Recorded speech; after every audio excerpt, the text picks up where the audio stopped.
Bitcoin desabando, Ethereum, Solana, tudo caindo forte. O que é que está acontecendo com os ativos nesse momento? E o mais importante, tá na hora de comprar ou é melhor a gente vender tudo? É sobre isso que a gente vai falar no vídeo de hoje. Fala pessoal, quem tá falando é Pedro Guedes, criador do canal. Antes de a gente começar o assunto do vídeo, eu quero lembrar para vocês que as vagas para a 8ª turma do IZT estão abertas nesse momento, que é o meu curso de investimentos, onde você sai do zero, aprende a organizar suas finanças e investir por conta própria, tanto no Brasil quanto no exterior, com 100% de autonomia. E lembrando para você que além da garantia de 7 dias, a gente tem uma garantia incondicional de 8 semanas. E se em 8 semanas você não aprender a investir, eu devolvo 100% do seu dinheiro sem questionar absolutamente nada.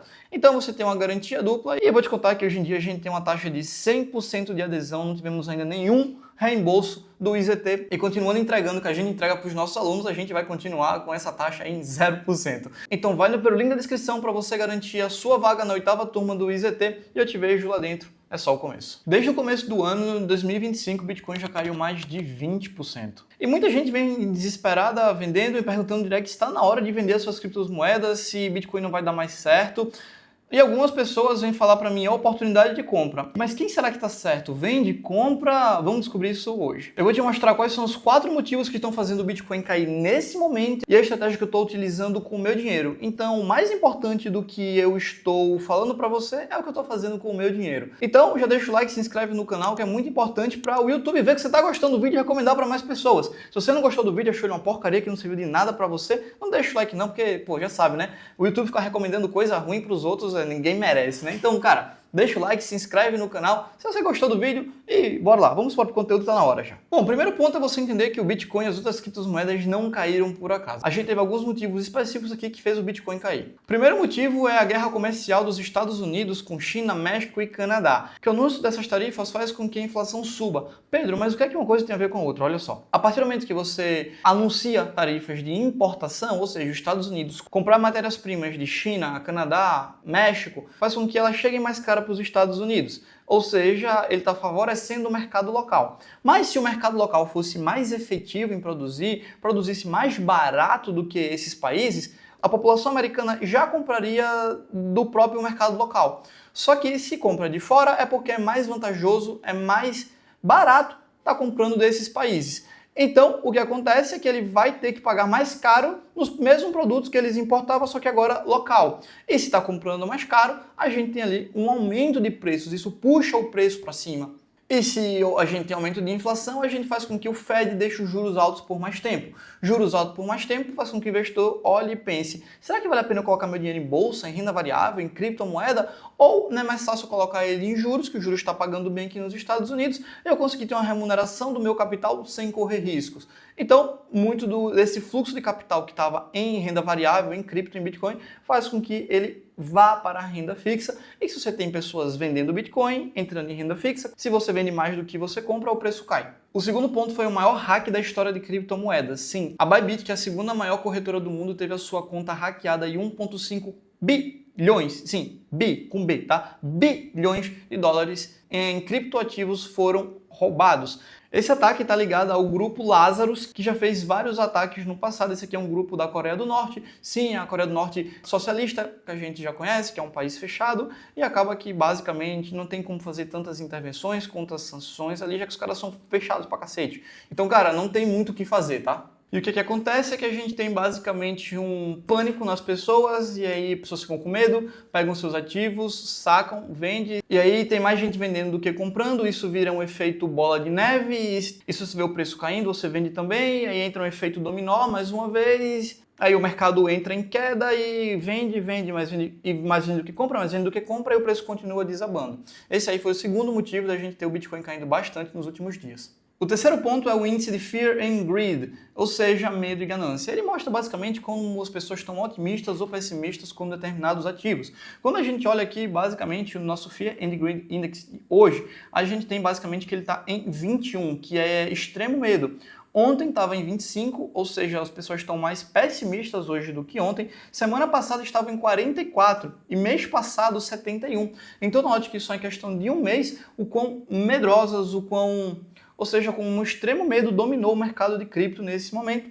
E, consequentemente, isso cria uma pressão vendedora no mercado, e pressão vendedora faz com que o preço caia, mas a gente desespera, vende, e aí o que a gente já conversou aqui se repete e agrava ainda mais o problema. E por fim, a gente teve um novo coronavírus detectado na China, que ninguém sabe muito ao certo sobre essa variante, mas que ela tem um potencial de se espalhar entre humanos, e aí volta aquele mesmo pânico novamente do mercado que já passou, e isso faz com que muitas pessoas saiam desses ativos de risco, como o Bitcoin, por exemplo. E não à toa que as pessoas vão para ativos mais seguros, como por exemplo o ouro. E aí, consequentemente, você pode ver aqui na tela que a gente tem um gráfico do ouro no começo do ano até aqui, e o gráfico do Bitcoin. Vocês podem notar que enquanto o Bitcoin estava lateralizado e agora despencou, o ouro ele vem subindo desde o começo do ano. Mas Pedro, se o Bitcoin é reserva de valor, não deveria ser uma moeda que as pessoas teriam no momento de crise global? Sim e não, porque nem todo mundo enxerga com essa perspectiva. Quem enxerga, mantém. Quem não enxerga, vende e vai para aquilo que já é se provado ao longo do tempo, que é o ouro. Muito mais provado do que o Bitcoin pela questão do temporal. Então, no momento que a gente está atual, a gente tem um Bitcoin variando de preço entre 90 mil e 106, 105 mil dólares. E aqui eu quero trazer alguns indicadores para você, para que você possa chegar a alguma conclusão e tomar alguma decisão quanto a isso. O primeiro indicador é o múltiplo de Maia, que ele pega basicamente o preço atual do Bitcoin e divide pela média de preço dos últimos 200 dias. Então, eu vou pegar todos os preços dos últimos 200 dias, tiro uma média desses preços e faço a divisão do preço atual dividido pela média desses 200 dias. O que acontece é que a gente está em 1,09. E, historicamente, a média é 1,31, ou seja, a gente está abaixo do que é a média dos últimos 200 dias, 17% para ser mais exato, e o múltiplo hoje ele está 1,09, ou seja, a média de preço hoje, ele está quase a média de preço dos últimos 200 dias. Geralmente, quando o Bitcoin está abaixo de 1, ele é bem atrativo para compra, tá? E se a gente olhar esse indicador, que é o múltiplo de Maia, historicamente, a gente vê que lá em 2011, o múltiplo de Maia chegou a bater 8, né, que é essa primeira linha vermelha, e basicamente logo depois disso caiu bastante. 2013 para 2014 também bateu os múltiplos elevados, 2018 também, 2021 também. Note que quando o múltiplo de Maia está alto, o que acontece é que a gente vê o preço do Bitcoin mais alto. E quando o múltiplo de Maia está baixo, a gente geralmente vê uma correção, uma queda no Bitcoin.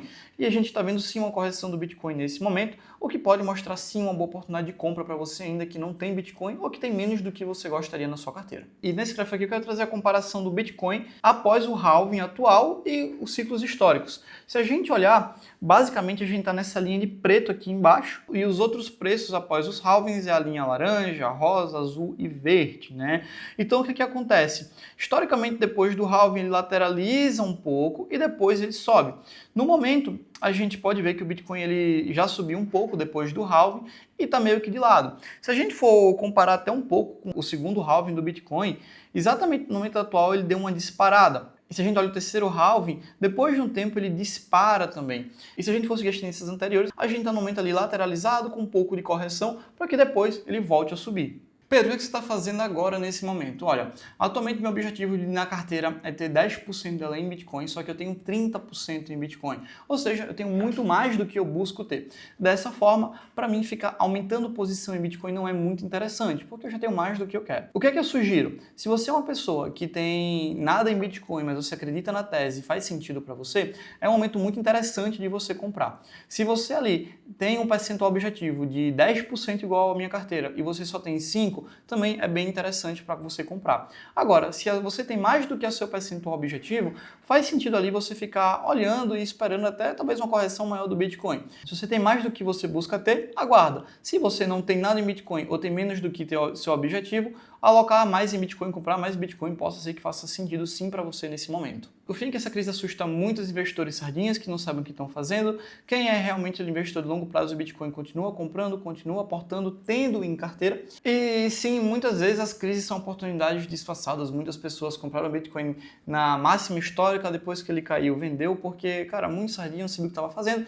Mas, é como eu digo, para quem sabe o que está fazendo, momentos de baixa também são boas oportunidades, se você sabe o que você está fazendo. Lembrando que não é porque está caindo que você compra. Como eu disse, tem momentos e momentos. Para mim, no momento, eu estou apenas olhando, não estou comprando porque eu tenho mais do que eu quero. Agora, eu quero saber de você. O que você está fazendo nesse momento? Está comprando Bitcoin? Está segurando ou está só olhando de longe? E quero deixar aqui o último aviso para vocês, é que se os Bitcoins estão na conta da corretora, eles não são seus Bitcoins. Not your keys, not your coins. Não são suas chaves, não é o seu Bitcoin, tá? Então, para isso, você tem que aprender a fazer sua autocustódia de Bitcoin. Você aprender a guardar os seus próprios Bitcoins, seja numa carteira virtual ou seja numa carteira física. Se você quer aprender a guardar numa carteira virtual, eu vou deixar aqui em cima o link de como você faz a sua autocustódia de Bitcoin. Agora, se você quer aprender a guardar numa carteira física, fora da rede, desconectada de computador, você entra no IZT, que eu ensino todo o passo a passo lá para você fazer sua autocustódia de Bitcoins. Então, para isso, vai no primeiro link da descrição, garante a sua vaga. As vagas do IZT estão encerrando, então é sua oportunidade de ainda entrar na 8ª turma do IZT com o preço promocional e pegar todos os bônus exclusivos dessa turma. Então é isso, espero você na 8ª turma do IZT e é só o começo.